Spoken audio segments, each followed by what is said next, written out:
मार्च 8 रे केउ माननकु मिलिबो सुभद्रा योजनार द्वितीय किस्ती। नमस्कार बंधुगण, जय जगन्नाथ। आपण देखुचंती महावीर अपडेट्स A1। मुलिकुन सुभद्रा योजना को लेके आस्थिबा न्यू अपडेट रे आपन को स्वागत करूची। आसंतु जानिबा मार्च 8 रे केउ माननकु मिलिबो सुभद्रा योजनार द्वितीय किस्ती। हमर एही चैनल माध्यम रे आमे देश विदेश राज्य तथा जिला गुडिकर गुरुत्वपूर्ण टिकिनिकी खबर को टाइम टू टाइम अपलोड करि थाउ। आपण जदि प्रथम थर पई चैनल को विजिट करी चैनल माध्यम रे न्यू अपडेट्स देखुचंती ताहले चैनल टी को गोटे सब्सक्राइब करी नोटिफिकेशन बेल टी को ऑन कर दियंतु, जहा फल रे आमे जहा भी इंटरेस्टिंग इंपोर्टेंट अपडेट्स देबु आपनक पाखरे सर्वप्रथम पहुंची परिबो, आपण देखि परिबे।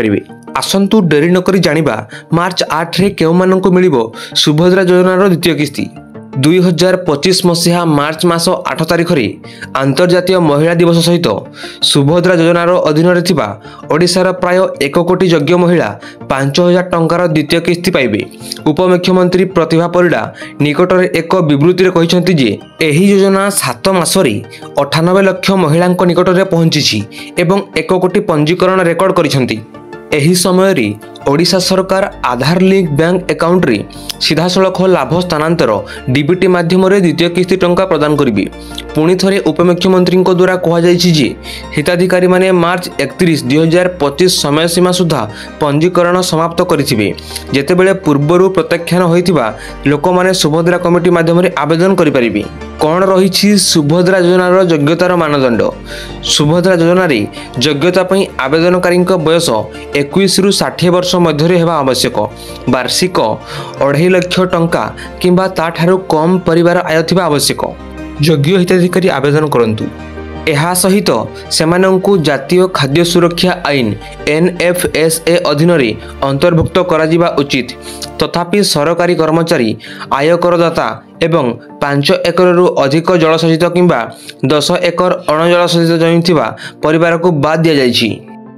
मासिक 1500 टंकारु अधिक किंबा वार्षिक 18000 टंका पाउथिबा महिला माने मध्य अयोग्य।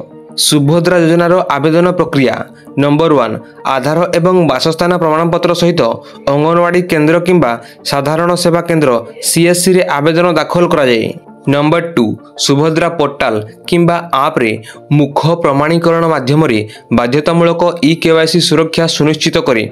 नंबर 3 आधार बैंक मेल किंबा असंपूर्ण फॉर्म जोगु आवेदन प्रत्याख्यान होई पारे। वर्तमान जानिबा सुभद्रा प्लस विषय रे कोन रहिछि सुभद्रा प्लस। आसंतु जानिबा सेपटे महिलांक नेतृत्वाधीन सशक्तिकरण लक्ष्य को दृष्टि रखी सुभद्रा प्लस कार्यकारी करिवे सरकार। एथिरे किशोरी सुभद्रा, सुभद्रा संचय, सुभद्रा सखी, सुभद्रा यात्री, सुभद्रा संघ, सुभद्रा क्लब, कुह सुभद्रा, कॉल सेंटर, सुभद्रा सहयोगी, सुभद्रा पंडित, सुभद्रा और सुभद्रा वृद्धि भली नुआ पदक्षेप नेबे सरकार।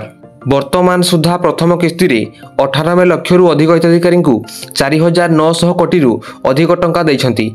5 वर्ष रे समस्त योग्य महिला को 50,000 टंका प्रदान करिवे। केवल एतिकी आर्थिक सहायता रे अटकिबो नाही सरकार।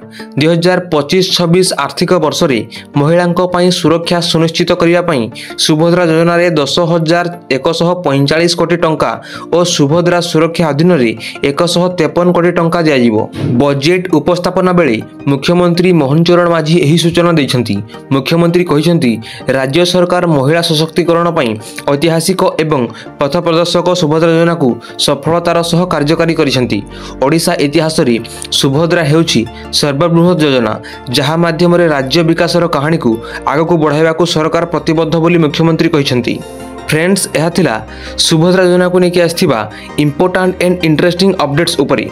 आमर एही अपडेट आपनको केमिति लागिछि कमेंट माध्यम रे जणावा पई जमार भी भूलिबे नाही।